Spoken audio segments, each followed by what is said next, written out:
이동수는 명칭 그대로 이동하는 흐름이 됩니다. 그런데 보통 사람들이 인식하는 이동수는 본인이 가만히 있으려 하는데도 움직여야 할 일이 생기냐는 것입니다. 저는 이에 대해서 다른 관점으로 설명드리고 싶습니다. 한 사람이 이동을 할 때에는 한 가지 이유만 있는 것은 아닙니다. 즉, 상황에 밀려서 이동하는 경우도 있지만 자발적으로 이동을 하는 경우도 있습니다. 따라서 두 가지를 구분해서 설명을 한번 드리겠습니다. 먼저 상황에 밀려서 이동하는 경우입니다. 이러한 이동의 흐름이 소위 말하는 이동수가 됩니다. 보통 이러한 이동수는 정확하게는 사주에서 일간의 뿌리에 충이 들어오는 흐름에 해당합니다. 일간의 뿌리라 함은 사주에서 지지의 네 글자 중에서 일간과 음양오행이 같은 글자를 일간의 뿌리라고 합니다. 만약 그에 해당하는 글자가 없으면 차선으로 음양은 틀리지만 오행이 같은 글자를 찾습니다. 그래도 없다면 일간의 인성에 해당하는 글자를 찾고 그래도 없다면 지장간까지 들어가게 됩니다. 그리고 본인의 일간과 음양오행이 같은 지지를 비근이라고 칭하고 본인의 일간에 대해 인성으로 작용하는 지지를 인근이라고 합니다. 추가로 곡은 또는 묘근이라 불리는 게 있고 비근보다 더 강력한 일간의 뿌리라고 여겨지는데 이에 대한 설명은 논의가 깊어질 수 있어서 아직은 제외토록 하겠습니다. 따라서 비근과 인근 정도만 일단 생각하시면 될 것 같습니다. 만약 지지에서 일간의 뿌리를 전혀 찾을 수 없을 경우에는 일간에 대해 운세 흐름이 음양오행에 준하여 충이 들어올 때를 살피게 됩니다.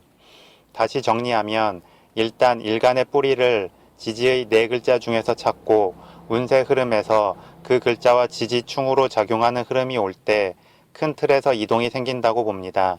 그렇다면 왜 일간의 충이 들어오는 흐름이 아닌 지지의 충이 들어오는 것을 보는지 궁금해하실 수도 있는데 사주에서 천간은 정신에 해당하고 지지는 육체에 해당하기 때문입니다. 그리고 물리적인 이동은 정신이 이동하는 게 아니고 육체가 이동하는 것이기에 일간의 뿌리, 즉 지지에 충돌하는 기운이 오는지를 보게 됩니다.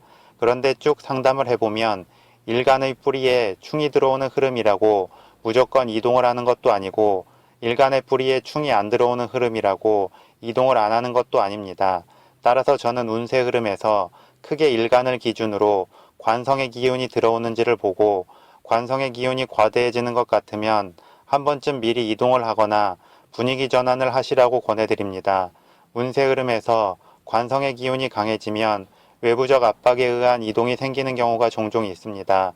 따라서 미리 본인이 집안의 가구 배치를 바꾸거나 책상 위치를 바꾸거나 아니면 이직을 선택하는 등의 주도적인 움직임을 하면 적절히 이동수의 흐름을 긍정적으로 풀어나가거나 적어도 큰 스트레스를 막을 수 있다고 봅니다. 이사 일정이 잡혀 있다면 이사를 하는 것도 좋습니다. 이는 혹시 모를 큰 압박의 흐름이 오는 것에 대비하여 미리 주도적인 마음으로 예방접종을 맞으면서 마음의 준비를 하는 것과 같습니다. 따라서 여러분도 1차적으로는 일간의 뿌리에 충이 들어오는지를 판별하시고 그것과 더불어 전체적으로 운세에서 관성의 흐름이 본인 사주 원국에 어떻게 작용하는지를 보시면 좋을 것 같습니다. 항시 사주는 어떤 미래의 수를 보려 하는 이유가 미리 예측하고 주도적으로 예방하고 움직이기 위함이기 때문입니다. 다음으로 자발적인 이동수를 설명드리겠습니다. 보통 우리가 하는 이동수는 상황에 밀려서 움직이는 수동적 이동수입니다. 그런데 자발적 이동수는 본인이 적극성을 가지고 움직이는 것입니다. 마치 목표물을 향하여 사냥을 떠나는 것과 같습니다. 보통 이런 자발적 이동수는 운세 흐름에서 식상과 재성이 작용하고 식상과 재성의 작용이 본인 사주 원국의 균형을 잡아줄 때가 됩니다. 그리고 이런 흐름일 때에는 본인이 더 드러나고 더 인정받을 수 있는 곳으로 이동하라고 합니다.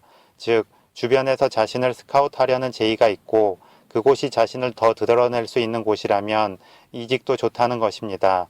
또한 회사를 다니다가 사업을 목표로 한다면 보통 이런 흐름일 때 사업을 시작하라고 합니다. 결국 이동수라는 것도 무조건 그렇게 되는 수의 흐름이 있는 게 아니고 적절히 본인 사주의 균형과 역동성을 잘 발휘할 수 있는 필요한 선택 방향을 찾기 위함이라고 이해하시면 좋습니다. 추가로 이동을 권하지 않을 때에 대해서 말씀드리겠습니다. 이동을 권하지 않는 때는 일반적으로 인성의 기운이 흐를 때입니다. 인성은 마음의 뿌리에 해당하고 인성은 베이스 캠프이자 안정을 의미합니다.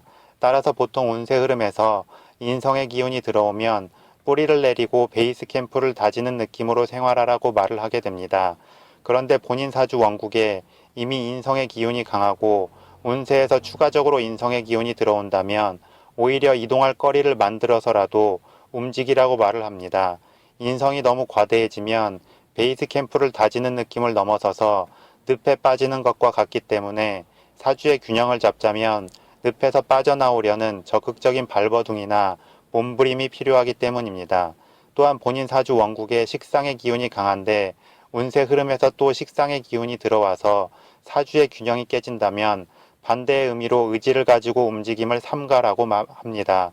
식상이 과대해졌을 때의 이동은 신중하지 못하고 충동적이며 가벼운 결정일 수 있어서 실수와 실패의 여지가 있기 때문입니다. 그래서 이동수의 경우도 절대적 공식이 있는 게 아니고 항시 본인 사주팔자의 균형 관계를 기준으로 상식적이고 상대적인 해석을 하는 게 좋습니다. 사주의 관점에서 볼 때 모든 해석의 시작과 끝은 바로 자기 자신이기 때문입니다. 더불어 자주 궁금해하시는 이산할자 택일법에 대해서는 추후에 따로 정리를 한번 해드리도록 하겠습니다.